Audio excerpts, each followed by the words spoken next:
Merci, Monsieur le Président. Monsieur le Commissaire, j'ai quelques questions à vous poser. D'abord, il me semble que vous avez dit, je vous cite, que Monsieur Benalla représentait Macron pour toutes les questions de sécurité. C'est ce que j'ai lu. Non, je n'ai pas fini. Ce sont vos mots. Le secrétaire général de l'Élysée a, lui, affirmé que la sécurité du président de la République était toujours assurée par le commandement militaire et le GSPR, et qu'Alexandre Benalla n'avait pas de responsabilité les concernant. Assurant que la présidence, n'est-ce pas, n'employait pas de vigile privé pour assurer la sécurité du chef de l'État. Alors, comment expliquez-vous cet écart entre votre version, si c'est la vôtre, et celle de l'Élysée? Puis j'aurais quelques questions à vous poser. Est-ce que vous avez été témoin des interpellations déjà dans le jardin des plantes? C'est important parce que si vous y étiez, n'est-ce pas, avez-vous vérifié si M. Benalla avait le statut d'observateur? Ben oui. Entendez, et ne s'est-il pas inquiété que vous ne vous êtes pas... Enfin, je ne comprends pas pourquoi vous ne vous êtes pas inquiété que M. Kras n'avait, lui, aucune raison d'être là. Pourquoi n'êtes-vous pas intervenu et laissé M. Kras et Benalla procéder à des interpellations? Peut-être que ce n'est pas votre métier non plus. Non, non, mais Madame Benbassa, je vous remercie de votre question en plusieurs branches.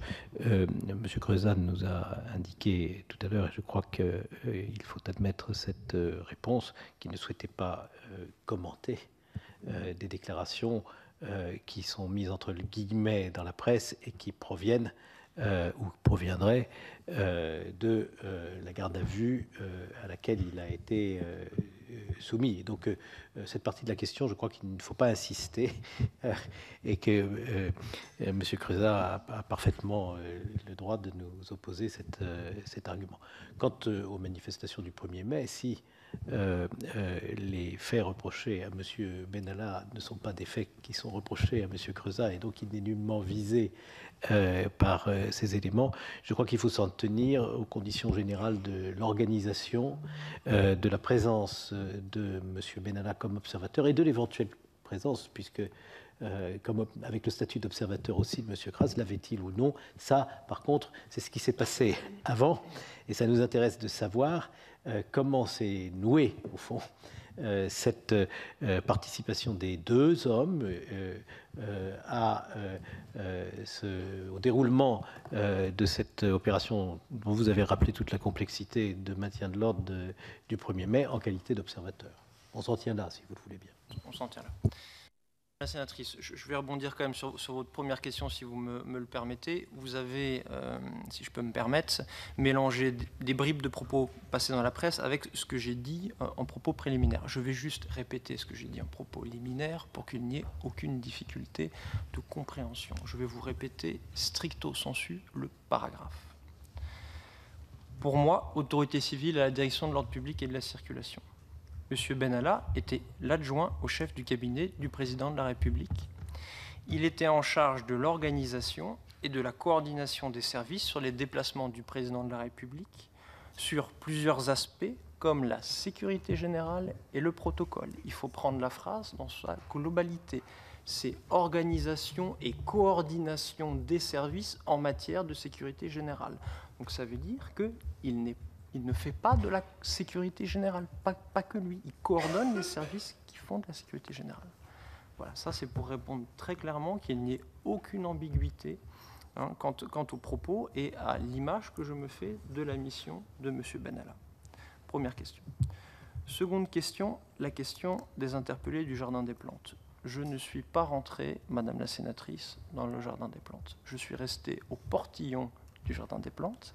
Un autre commissaire de police ainsi qu'une compagnie républicaine de sécurité sont rentrés sur instruction au sein du Jardin des Plantes pour réaliser un certain nombre d'interpellations, puisqu'il était prouvé, et je l'ai vu de mes propres yeux, qu'un certain nombre d'individus cagoulés, gantés, armés, qui avait participé aux dégradations du boulevard de l'Hôpital avait pu bénéficier d'une complicité, ouvrir le portail du Jardin des Plantes et fuir à l'intérieur.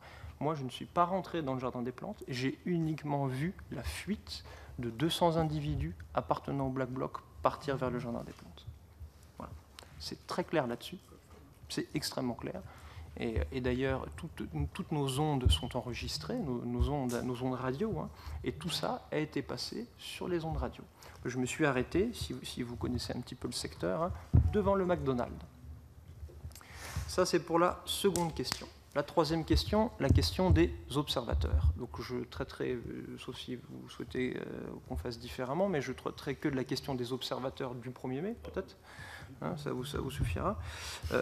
Moi, j'ai appris le 1er mai, excusez-moi. J'ai appris le 1er mai à 9h lors de ma prise de service à l'île de la Cité que M. Benalla serait présent comme observateur sur le dispositif de manifestation revendicative du 1er mai. Je l'ai appris de la bouche du numéro 3 de la DOPC, c'est un contrôleur général. Pourquoi est-ce que je l'ai appris ? Je l'ai appris puisque ce contrôleur général a son bureau à côté du mien et qu'il se trouve que le major de police qui était le tuteur de M. Benalla le 1er mai a son bureau en face. Donc au café, comme quand vous venez au travail tous les jours, au café, ce contrôleur général-là m'a dit, en discutant également avec le major de police qui était présent, que M. Benalla serait présent en tant qu'observateur. Il n'y avait aucune question ou problématique soulevée à ce moment-là, puisque nous accueillons très souvent des observateurs. Moi-même, je suis souvent désigné comme étant tuteur quand des observateurs viennent voir des services d'ordre à la DOPC. Je l'ai fait sur les 4 derniers mois avec un journaliste d'M6, par exemple, hein, d'enquête exclusive de moi. Je l'ai fait avec un membre du cabinet du préfet de police. Il se trouve que là, le 1er mai, je n'étais pas désigné comme étant le tuteur de M. Benalla, puisque c'était le major de police. J'ai eu cette information simplement parce que nous partageons presque nos 2 bureaux, nos 3 bureaux sont voisins. J'ai eu cette information dans ce cadre-là. Par la suite, sur la question de M. Kras, moi je n'avais jamais vu M. Kras avant le 1er mai, je ne l'identifiais pas, et d'ailleurs j'ai appris son identité, hein, M. Kras ainsi que son statut, de mémoire le 19 juillet, lors du point presse de M. Bruno Roger Petit, je l'ai appris à ce moment-là. Hein.